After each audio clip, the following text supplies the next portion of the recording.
Olá pessoal, então vamos dar sequência à nossa aula de fotossíntese. Primeira parte, que é a chamada fotossíntese 1, que são as reações luminosas. Eu queria deixar claro para vocês que, salientar que vocês não esqueçam disso, que essa divisão ela é uma divisão didática, né? Ela não é uma divisão que reflete efetivamente a realidade.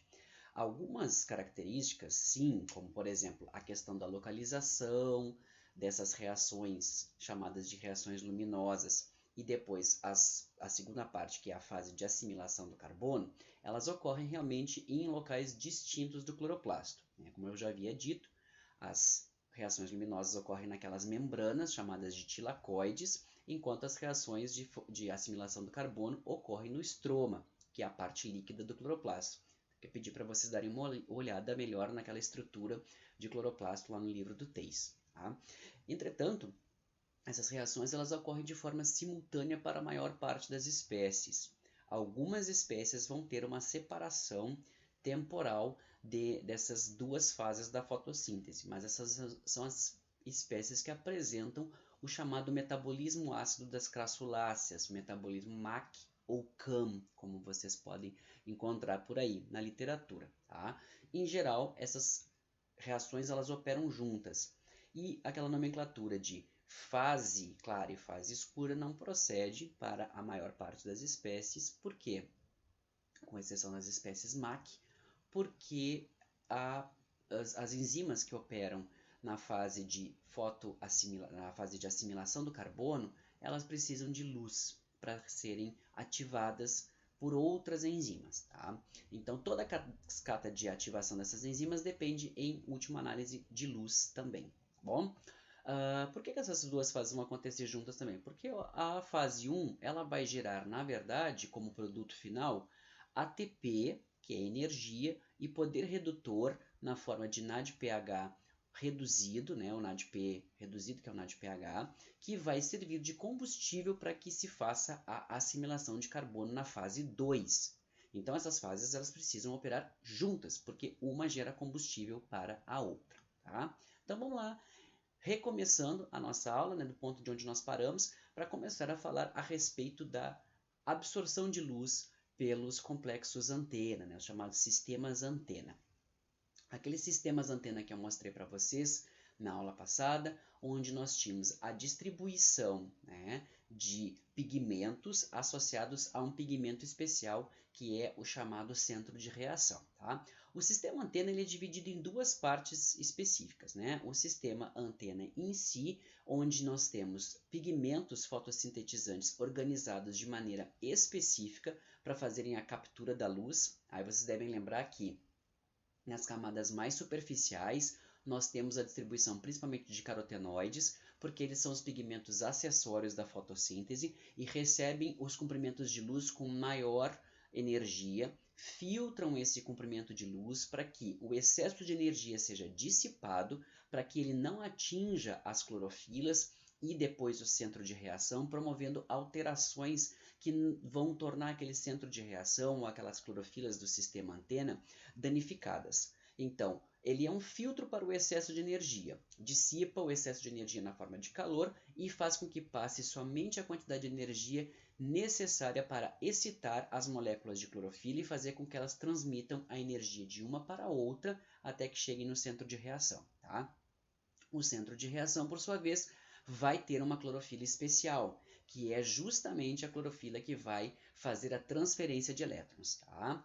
Mostrando aqui para vocês a imagem, o que vai acontecer, gente? Nós vamos ter a entrada da luz, os fótons de luz vão entrar aqui, vão bater nos carotenoides, que dispersam o excesso de energia na forma de calor e passam a quantidade de energia mais elevada, no caso, para as clorofilas B, que são excitadas por níveis energéticos maiores e que vão perdendo energia ao longo desse sistema antena aqui. Então vai passar depois energia para as clorofilas do tipo A, que são clorofilas que vão operar em comprimentos de onda um pouco mais fracos, e quando forem passar finalmente para o centro de reação, vão passar naquele nível certinho de energia que chega ali. Tá? No fotossistema 1, nós vamos ter o comprimento de onda de em torno de 700 nanômetros, no fotossistema 2 o comprimento de onda em torno de 680 nanômetros. Nós já vamos ver isso com mais cuidado, tá? Aqui então, carotenoides dispersam o excesso de energia, clorofila B, que recebe energia um pouco mais alta, A, e assim vai diminuindo o nível de energia. Nesse complexo antena, o processo de passagem de energia ele é feito por ressonância, gente. Então é como se entrasse essa energia proveniente do fóton de luz e ele fizesse a molécula de clorofila ela vibrar. Tá? Então essa molécula, os elétrons dessa molécula eles vão vibrar e eles vão passar essa energia na forma de uma espécie de vibração de uma molécula próxima à outra. E isso vai passando de uma molécula para outra, tá? Nessa forma de vibração que é a ressonância. Tá? Essa forma de passagem de energia vai fazendo com que aos poucos a energia vá diminuindo, porque parte da energia se perde na passagem de uma molécula para outra.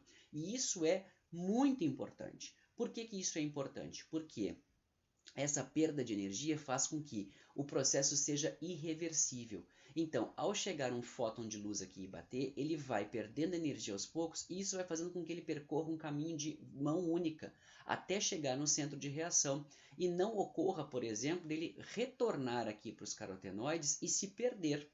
Tá? Porque para isso acontecer seria necessário um input, uma entrada de energia para que esse processo se dê, porque ele é um processo exergônico, ele vai liberando energia à medida que ele vai passando dentro do sistema antena, por isso que ele não vai ser nunca um processo reversível. Tá? Por sua vez, o centro de reação é uma clorofila especial que ocorre lá. Então, como eu disse para vocês, a chamada clorofila P680 para o fotossistema 1, para o fotossistema 2, e a P700 para o fotossistema 1. Elas têm esses nomes porque é o comprimento de onda onde elas vão ser excitadas, tá? A diferença da clorofila especial do centro de reação é que, ao invés de passar a energia na forma de ressonância, como as clorofilas do sistema antena fazem, a clorofila do centro de reação ela é a que vai perder o elétron. Ela vai efetivamente excitar, receber essa luz, essa energia, ser excitada por essa energia que está passando por ressonância dentro do sistema antena, e quando isso acontece, ela se excita a ponto de que um elétron da última camada completa das camadas elétricas do átomo de magnésio, ela vai ser excitada, esse elétron vai passar para a camada incompleta e lá ele se torna muito instável. E aí rapidamente ou ele vai retornar para o nível de excitação normal dele, ou ele vai ser apanhado por uma daquelas 4 reações lá que podem acontecer. Ou perde essa energia na forma de calor, ou perde essa energia na forma de fluorescência, ou é capturado por uma molécula qualquer, como por exemplo um oxigênio, ou então vai ser capturado pelas moléculas da cadeia de transporte de elétrons. Esse processo da cadeia de transporte de elétrons, como ele precisa competir com vários outros processos que poderiam fazer com que essa energia se dissipasse de forma improdutiva, ele é mais rápido do que todos esses outros processos. Ele é um dos processos químicos mais rápidos conhecidos na natureza. Tá? Uma coisa interessante a respeito do complexo antena é que para cada centro de reação a gente vai ter em torno de umas 200 moléculas a 300 moléculas de clorofila formando o complexo antena. Isso é importante porque isso faz com que, ao bater aqui a luz, esse caminho que a luz vai seguir, que a energia vai seguir, ele vai levar um certo tempo para que ele chegue até o centro de reação. Para fazer com que o centro de reação esteja trabalhando o máximo de tempo possível e ele não esteja por muito tempo ocioso, então essa luz ela pode bater aqui e ela pode seguir essa rota aqui, outro fóton pode bater aqui e seguir essa rota, outro fóton bate aqui e segue essa rota, e assim faz com que vários caminhos desemboquem em um único centro de reação, fazendo com que esse centro de reação esteja operando o tempo inteiro. Isso otimiza o processo fotossintético, ok? Isso faz com que a gente tenha uma fórmula que vai nos dar a ideia da produtividade desse nosso fotossistema, que é a chamada produtividade quântica. A produtividade quântica nos é dada pela letra φ, que ela vai dar a ideia, vai ser dada pelo número de produtos da fotossíntese formado pelo número de quanta absorvidos, tá? Quanta, plural de quantum, tá? Que é o pacotinho no qual os fótons são transferidos, tá? Para as plantas, para o processo de fotossíntese, tá bom? Então, quanto mais eu tiver esse meu número, né, elevado, significa que eu estou tendo uma grande quantidade de fótons absorvidos e esses fótons estão efetivamente virando produtos da fotossíntese. Significa que eu não estou tendo energia dispersada nas outras formas de que esse elétron, né, esse elétron da clorofila possa ser desexcitado, que é, por exemplo, a fluorescência, ou é o calor, ou é a passagem para uma outra molécula. Se eu tenho um número de fótons absorvidos número de produtos da fotossíntese formados muito elevado em relação ao número de quanta absorvidos, isso significa que praticamente todos os quantum que estão chegando ali, eles estão virando energia para a fotossíntese em si, para a formação dos produtos da fotossíntese, e não sendo dispersados na forma de fluorescência ou de calor. Tá? Questão que foi levantada pela Maria na última aula, a respeito da questão da fluorescência, a fluorescência ela é um indicativo de erros do processo de fotossíntese, que podem ser gerados por qualquer tipo de atividade estressante da planta. Tá? Isso pode ser por excesso de luminosidade, pode ser por falta de água, pode ser por falta de nutrientes, qualquer tipo de efeito estressante sobre a planta, quer seja estresse biótico, quer seja estresse abiótico, pode levar a uma redução da taxa fotossintética. A luz continua chegando na planta, a planta continua absorvendo a luz, mas essa luz não está virando processos de formação de produtos de fotossíntese. Essa luz está sendo perdida na forma de fluorescência. Então, quanto mais baixa é a minha fluorescência, mais eu tenho eficiência do processo fotossintético. Tá? Questão importante a respeito disso. A fluorescência pode ser um mecanismo de medida de estresse em plantas. Por isso que muitas vezes quando se procura desenvolver um cultivar novo que vai resistir a uma questão ambiental um pouco mais estressante, como por exemplo ambientes mais secos, ambientes mais ensolarados, ambientes mais quentes, eu posso utilizar como medida do sucesso desse meu cultivar a análise da fluorescência das clorofilas. Se eu tenho vários cultivares que eu estou testando, aquele que tem a menor emissão de fluorescência provavelmente vai ser um cultivar que vai resistir mais àquela condição de estresse, porque uma das primeiras coisas que a gente encontra alterada quando tem um estresse em cima da planta é o processo fotossintético. Tá? Então isso é uma medida muito interessante para ser utilizada como avaliação para cultivares, por exemplo, ou espécies resistentes a determinadas condições estressantes. Okay? Os sistemas antena eles vão fazer então a captação da energia, como eu falei para vocês, aqueles que absorvem os níveis mais energéticos eles vão estar na periferia do sistema, e depois para dentro a gente vai tendo aqueles que absorvem os com menor nível energético. Tá? Então a gente vai ter clorofila, por exemplo, B, que recebe comprimentos de onda e é excitada em torno de 650 nanômetros, vai passar energia para a clorofila A, que é em torno de 670 nanômetros. Isso vai fazer com que ocorra essa perda de energia, e ali a pergunta por quê, que nós já respondemos, é para que esse processo se torne um processo irreversível. Tá? Como eu já comentei, a transferência de energia vai se dar por ressonância no sistema antena, que é um evento físico, e a transferência de elétrons, depois que ocorre a partir do centro de reação com a clorofila especial, vai incluir reações químicas do tipo de redução-oxidação, as reações químicas tipo redox, tá? No sistema de transferência da cadeia de transporte de elétrons. Tá? As evidências experimentais da fotossíntese, elas mostram para a gente que existe dois fotossistemas operando nessas reações luminosas da fotossíntese, tá? Os experimentos que levaram a essa conclusão são bastante complexos, tá? Vocês têm uma amostrinha a respeito deles mais detalhada no texto para quem tiver interesse, mas eu não vou entrar nesses detalhes porque não são detalhes tão práticos para vocês como engenheiros agrônomos, tá?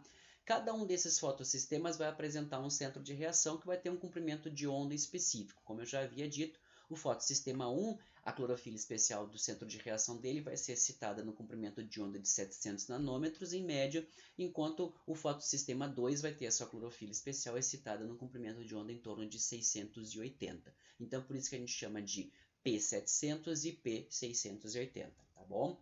Uma coisa interessante que eu gostaria de comentar com vocês a respeito dessa questão da eficiência do sistema, dos fotossistemas, tá? Que a gente falou ali sobre produtividade quântica, que eu queria só retornar para essa questão aqui, a produtividade quântica de uma planta em condições ótimas é em torno de 100%. Ou seja, de todos os fótons absorvidos vão ser encaminhados para a formação de produtos da fotossíntese. Ou seja, quando entra um fóton, ele vai levar esse elétron a ser excitado na clorofila especial e esse elétron vai ser repassado pela cadeia de transporte de elétrons, gerando poder redutor e energia para formar moléculas de fotossíntese na fase de assimilação do carbono. Ok? Em condições ótimas, geralmente é em torno de 100%.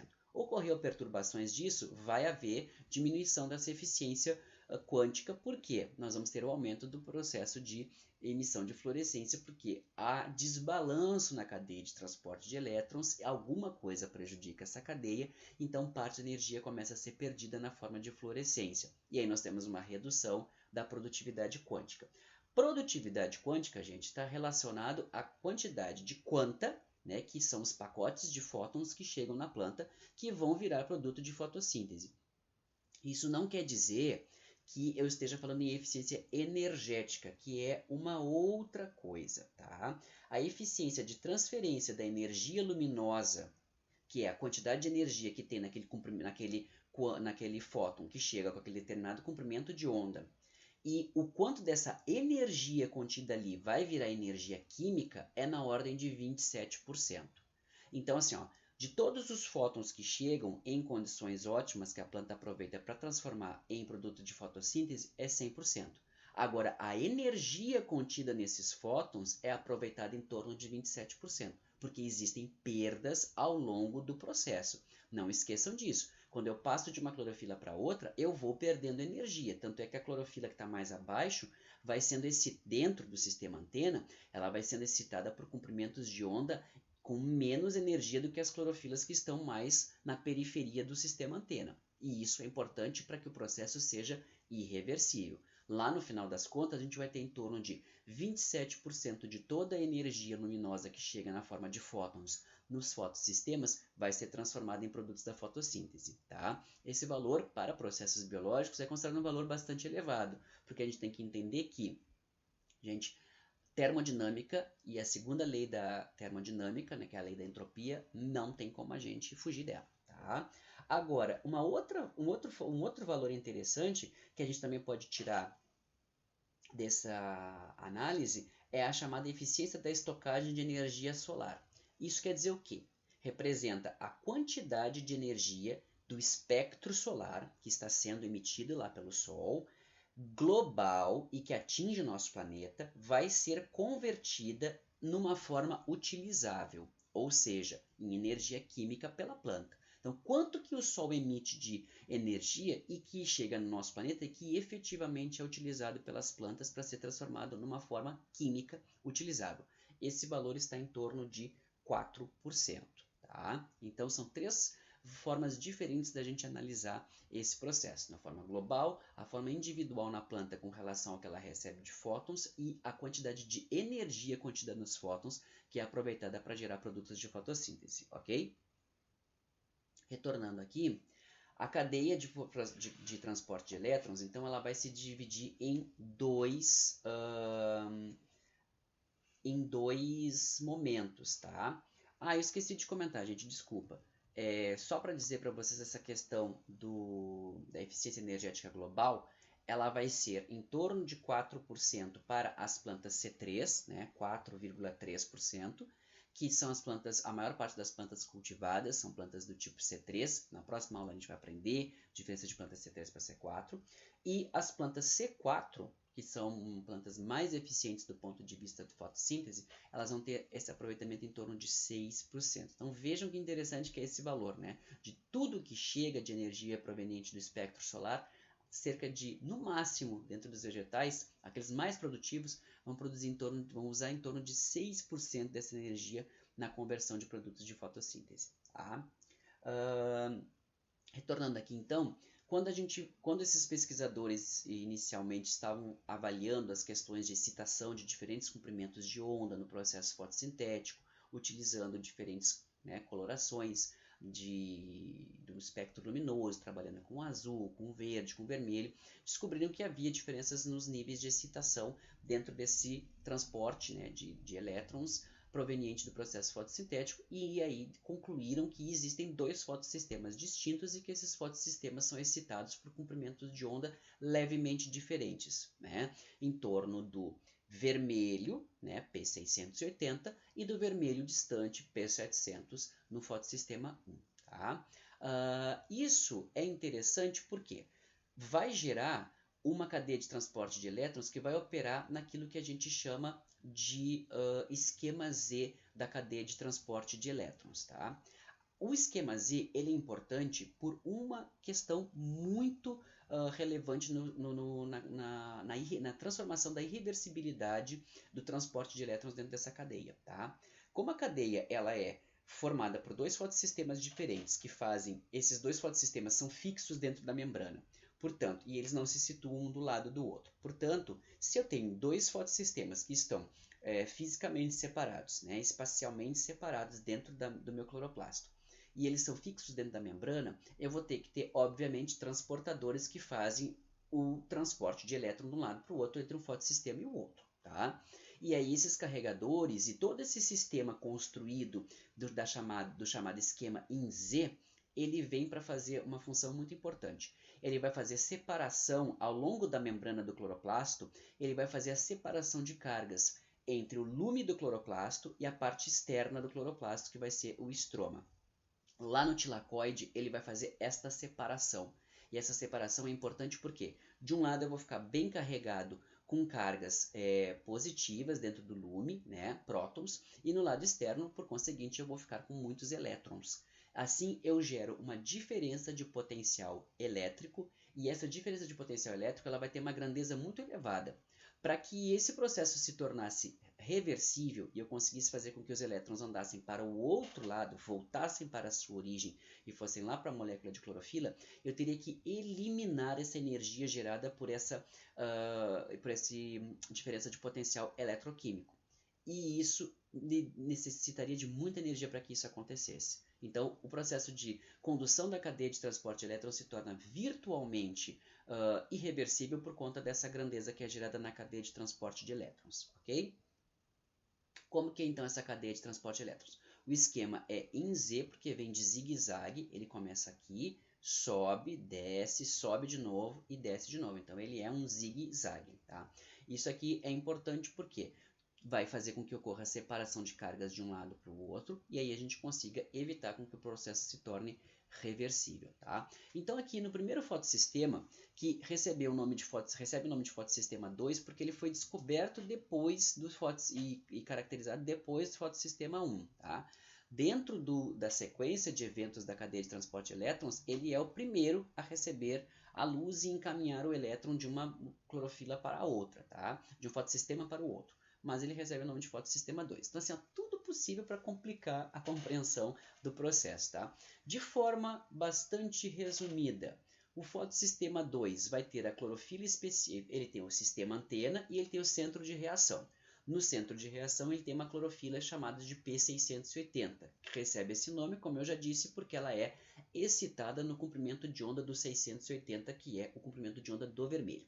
Quando ela recebe um fóton de luz, essa clorofila ela é excitada, então o elétron passa da última camada completa para uma camada incompleta, e aí nesse momento vai acontecer aquilo que eu chamo de reações fotoquímicas, que é a passagem desse elétron para os carregadores intermediários que estão solubilizados dentro da membrana do tilacoide e que vão se movimentar de um lado para o outro para passar o elétron do fotossistema 2 para o fotossistema 1, fazendo com que o processo se encaminhe. Tá?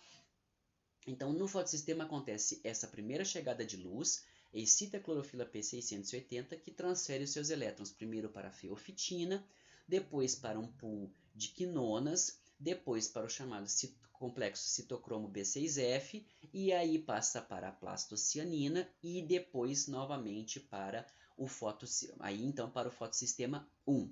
No fotossistema 1, eu vou ter o quê? Eu vou ter mais um fóton chegando.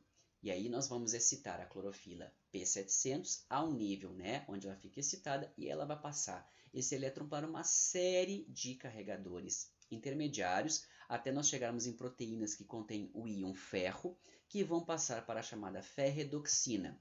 Na ferredoxina vai acontecer a passagem para a flavoproteína ferredoxina NAD-redutase, NADP-redutase. E o que a NADP-redutase vai fazer? Vai pegar um NADP oxidado e transferir próton e elétron para ele, reduzindo o NADP.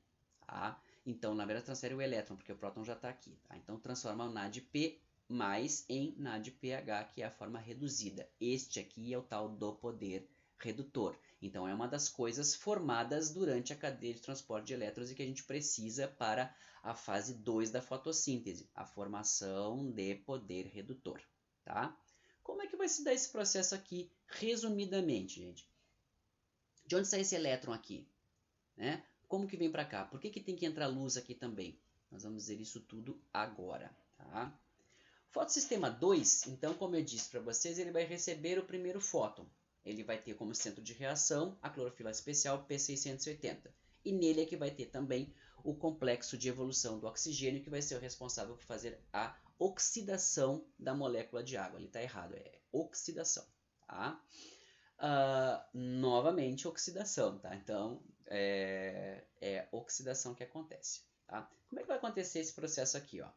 Nós vamos ter o fóton chegando, batendo aqui na clorofila especial P680. Ela perde um elétron e manda esse elétron para a cadeia de transporte de elétrons, né? Os eventos fotoquímicos. Bom, se ela perde um elétron, para que ela continue funcionando e possa perder um elétron de novo numa outra rodada da fotossíntese, ela precisa recuperar esse elétron de algum lugar. Concordam comigo? Porque senão ela vai acabar perdendo todos os seus elétrons, isso não existe.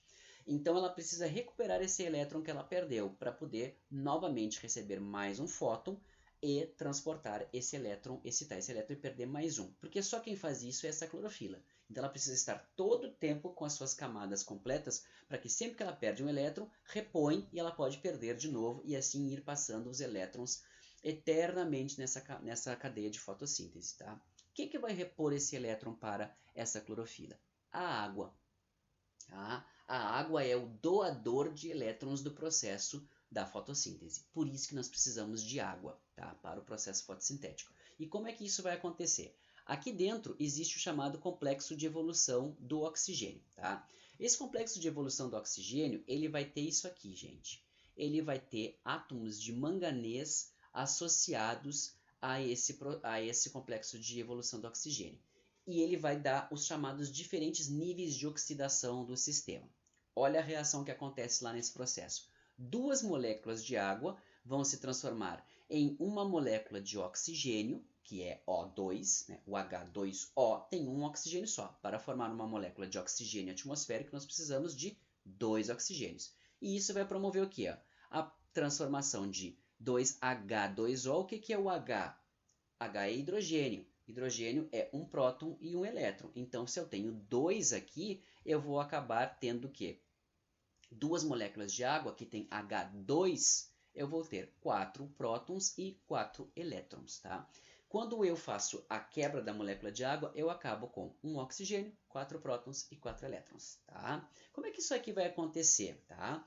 Vai acontecer porque eu tenho 4 átomos de manganês associados nesse complexo. Tá? Quando eu tenho uma molécula de clorofila que recebe um fóton e perde um elétron para a cadeia de transporte de elétrons, um átomo de manganês perde um elétron seu e manda esse elétron para repor o elétron da clorofila. Bate o fóton, perde-se mais um elétron lá da clorofila. Outro átomo de manganês manda o seu elétron para a clorofila e repõe esse elétron. Mais um fóton bate. O terceiro átomo de manganês manda mais um elétron para a clorofila e repõe esse elétron na clorofila. Quando o quarto fóton bate na clorofila especial e faz com que ela perca o quarto elétron, eu tenho os 4 átomos de manganês oxidados. Então, eu vou mandar o último elétron lá do quarto átomo de manganês para o processo, para a clorofila, e aí eu fico com 4 átomos de manganês oxidados. Então eu preciso de 4 elétrons para repor os elétrons que estão faltando nesses 4 átomos de manganês. De onde vai sair isso? Exatamente da água. Nesse momento, 2 moléculas de água são quebradas. Eu vou pegar esse oxigênio que sobrou das 2 moléculas, juntar ele e formar o oxigênio atmosférico, que vai ser liberado como produto, né, subproduto da fotossíntese. E eu vou pegar esses 4 elétrons que eu tirei dessa reação da água e repor um para cada molécula, para cada átomo de manganês no meu complexo de evolução do oxigênio. E aí eu fico com esse sistema de manganês novamente completo, capaz de doar elétrons para a clorofila, fazendo com que o processo nunca pare, ok? O que vai acontecer com os prótons? Os prótons vão ser bombeados para dentro do lume do tilacoide. E aí é que começa a questão, porque eu começo a acumular cargas positivas dentro do lume do tilacoide. O tilacoide começa a ficar carregado positivamente em relação à porção externa do tilacoide, né, lá no estroma. E aí eu começo a ter diferença de cargas. Quando eu tenho diferença de cargas, a gente já viu isso aqui, ó. Eu vou ter a diferença de potencial eletroquímico. E aí eu tenho energia potencial para fazer alguma coisa, que a gente vai ver depois o que essa energia vai fazer, tá? O único sistema biológico que a gente conhece que faz essa reação é esse complexo de evolução de oxigênio com seus 4 átomos de manganês. A gente não conhece outro sistema biológico que seja capaz de quebrar a molécula de água, porque ela é muito resistente, tá? Estamos falando de complexos biológicos, tá? Essa é a fonte de todo o oxigênio atmosférico do nosso planeta, o complexo de evolução de oxigênio, tá? Então esse elétron passado aqui, ó, ele vai excitar uma série de moléculas aqui. Então a P670 transfere para a fiofitina, que transfere para as quinonas, que por fim vão transferir esse elétron para um elemento móvel, finalmente, dessa camada, dessa cadeia. Porque aqui, ó, isso aqui tudo faz parte do fotossistema 1, ó. Fiofitinas, quinonas A, quinona B, tudo isso está fixo dentro da membrana do tilacoide. Quando passa para a plastoquinona ela é um elemento móvel. Ela vai se mover dentro do cloroplasto, dentro da membrana do tilacoide, lá no cloroplasto, para passar os elétrons entre um fotossistema e o outro. Tá? Aí, a fiofitina passa para a plastoquinona, tá? Aí, gente, existe um sistema em que a plastoquinona recebe 2 elétrons, tá? De uma vez, então ela recebe um elétron, ela espera o segundo chegar, quando ela recebe o segundo elétron, ela pega dois prótons lá do estroma, que é a parte de fora do tilacoide, tá? E aí ela se torna uma plastohidroquinona, que ela é completamente reduzida, então ela está no seu estágio máximo de redução. Quando ela está nesse estágio, ela se move dentro da camada bilipídica, a bicamada lipídica da membrana do tilacoide e caminha até o citocromo B6F, complexo citocromo B6F. Não vou entrar aqui em detalhes sobre o ciclo Q, tá? Esse ciclo Q é só uma forma, gente, de fazer com que mais prótons sejam bombeados para dentro do lume. Tá? Ele é bem complicadinho, não tem por que a gente entrar nesse nível de detalhes aqui. Mas qual que é o intuito de todos esses processos que vão acontecendo ali? Vocês viram, ela pega aqui, ó, a plastoquinona pega 2 prótons do lume e joga lá para dentro do estroma. Tá? Pega 2 prótons do estroma e joga para dentro do lume. Aí depois tem o ciclo Q, onde eu aumento a quantidade de prótons que são bombeados para cada elétron que passa na cadeia de transporte de elétrons, eu aumento o número de prótons, eu dobro o número de prótons que são bombeados para dentro do lume. Qual que é o objetivo disso tudo? Mandar muito próton para dentro do lume. Quanto mais próton manda para dentro do lume, maior é a diferença de cargas de um lado, né, de dentro ali do lume, aquela luz que fica dentro do tilacoide, em relação ao estroma, que é o lado de fora do tilacoide. Qual que é a importância disso, gente? Manter uma elevada diferença de potencial eletroquímico. Tá? Elétrico pelas cargas, químico pela diferença de pH, porque prótons vão acidificar o meio, tá? pH é a medida de prótons, né? Não esqueçam disso. Então a gente vai ter com o meio do lume mais ácido, e a gente vai ter o meio dentro do lume lá mais positivo. Isso faz diferença de gradiente eletroquímico. Quando eu tenho essas diferenças de gradiente eletroquímico, eu vou ter potencial, energia potencial. Tá? Então, sempre que tem diferença de gradiente, eu vou ter energia potencial, porque esses prótons eles vão ter tendência de se movimentar de um lado para o outro. E eu estou fazendo o que exatamente? Enchendo um lado de prótons. Então, eu estou aumentando a diferença de energia, né? Eu estou aumentando a energia por conta do aumento da diferença de potencial eletroquímico. Não esqueçam disso, isso é muito importante para a gente entender como que se forma depois o ATP. Então aqui no complexo B6F, que faz esse ciclo Q, que tem como objetivo aumentar a quantidade de prótons bombeados para o lumen, depois os elétrons vão ser movidos para essa proteína aqui, que é uma proteína azulada, que tem ferro aqui na estrutura dela, aliás, tem cobre na estrutura dela, que é a plastocianina. A plastocianina transporta os elétrons até o fotossistema 1. Lá no fotossistema 1, o que acontece, minha gente? Esse elétron que chega pela plastocianina, tá, ele vai repor o elétron perdido da clorofila P700, tá? Porque aqui novamente vai chegar um fóton, então vai ter mais um fóton chegando ali, só que aí é um fóton no nível do 700 nanômetros, é um fóton um pouco menos energético. Esse fóton faz com que a clorofila P700 perca o seu elétron, e esse elétron vai ser passado pela cadeia de transporte, vai seguir na cadeia de transporte. A plastocianina faz o quê? Repõe o elétron da clorofila. Não esqueça que esse elétron veio lá da água, tá? Ele está passando dentro da cadeia de transporte de elétrons. Aqui ocorre a passagem desse elétron via ferredoxina NAD-redutase, que vai fazer exatamente o que, minha gente? Transferir esse elétron aqui do NADP, tá? Então pega aqui esse elétron do NADP, pega esse próton aqui do nosso meio e transforma isso aqui no NADP reduzido, que é o NADPH, que é o meu poder redutor, produto final da cadeia de transporte de elétrons, ok? Bueno, lembrem-se que eu falei para vocês o quê? Que eu estava fazendo esse bombeamento de prótons de um lado para o outro aqui, ó, da minha cadeia, bombeando prótons aqui do estroma, a parte de fora lá do tilacoide, e aqui o lúmen do tilacoide, que é o buraquinho que fica dentro do tilacoide, tá? Eu estou levando prótons daqui para fora do estroma para dentro do lúmen o tempo todo. Então, quando eu quebro a molécula de água, eu vou jogar os prótons dentro do lúmen.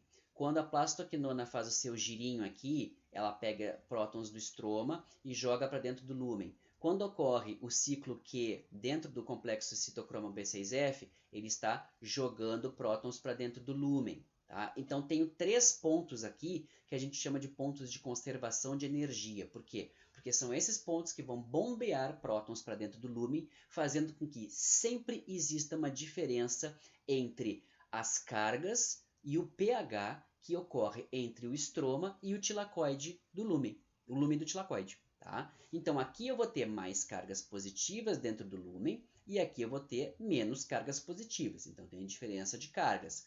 E o que os prótons fazem com o meu sistema aqui dentro? Acidificam esse sistema. Portanto, eu vou ter diferença de cargas e eu vou ter diferença de pH. Logo, eu vou ter diferença de potencial eletroquímico. Quando eu tenho diferença de potencial eletroquímico, eu tenho energia potencial. Por quê? Se eu tenho maior quantidade de cargas de um lado, né, cargas positivas de um lado do que do outro, e um pH diferente de um lado para o outro, eu tenho gradiente de potencial eletroquímico. Tá? O que vai acontecer com esse gradiente de potencial eletroquímico? Ele contém energia potencial dentro dele, segundo a lei da termodinâmica. Eu não posso simplesmente destruir ou criar energia do nada. A gente transforma a energia. Então, o que vai acontecer? Olha que interessante que acontece aqui. Ó. Existe um grande complexo proteico aqui chamado de ATP sintase. Ou, né, aqui que vai acontecer a síntese do ATP, a formação do ATP. Como é que o ATP se forma, gente? Vocês devem lembrar isso de bioquímica. O ADP, que é o adenosina difosfato, vai ser ligado a um fosfato inorgânico que está ali, né, solubilizado dentro do estroma. O que vai acontecer aqui nesse caso, gente?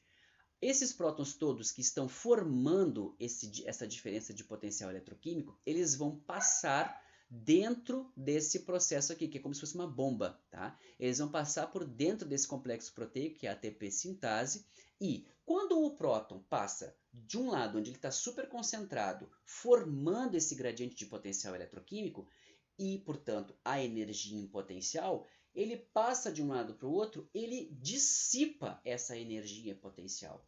Claro, ele está, justamente o fato de ele estar concentrado daquele lado é o fato que gera a energia potencial dentro desse sistema. Se ele passar para o outro lado, onde ele está menos concentrado, ele vai dissipar essa energia. Só que a gente já descobriu que energia não se cria e nem se destrói. A energia ela tem que ser transformada. Então, quando o próton passa do lado onde ele está mais concentrado, gerando essa energia potencial, para o lado onde ele está menos concentrado, essa energia não pode ser destruída, não pode evaporar, sumir. Essa energia ela vai ser utilizada para fazer o quê?